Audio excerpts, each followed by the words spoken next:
My guest throughout the hour is Silicon Valley visionary, money man, Peter Thiel. You know him because he founded PayPal. He made what could be one of the smartest investments ever by putting $500,000 into Facebook back in 2004 in exchange for 10% of the company. Stake now worth some, depending on the valuation, $3 billion or so. Maybe you can help us with that. But Peter, I'm really excited to have you on.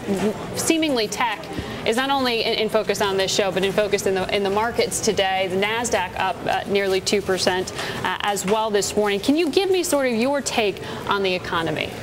Well, I think people are too focused on the question of whether we have a U-shaped recovery, a V-shaped recovery, an L-shaped recovery. Yeah, which people are too focused.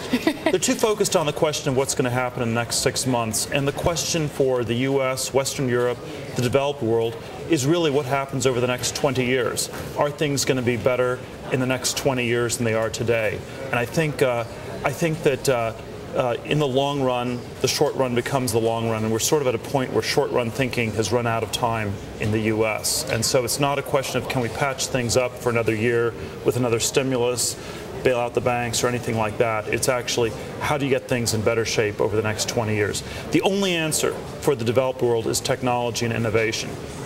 We can't compete with China on labor costs. You can't, this is not an option. And globalization without technology means just an increasingly Malthusian struggle for resources. And so that's why I think the question about technology is so important and critical for the future of the U.S. I'm glad you mentioned China, because I want to ask you, we saw this House Ways and Means Committee vote in terms of support, in theory, for this idea of slapping some import duties on China, part of this broader conversation about whether there's going to be a war, trade war of sorts on this front. How does this fit, from your perspective in the tech space, into this narrative of global growth? Not only where the growth's going to come from, but where the consumption's going to come from.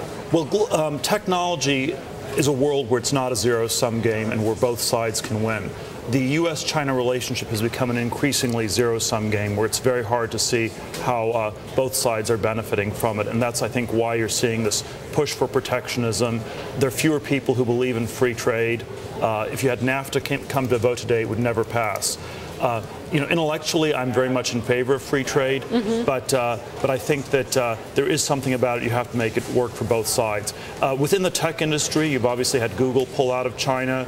You had well, switch to Hong Kong, if you want to call that a pullout, right? Yeah, and so on. So there is this question about how people can work with China that's still very unclear.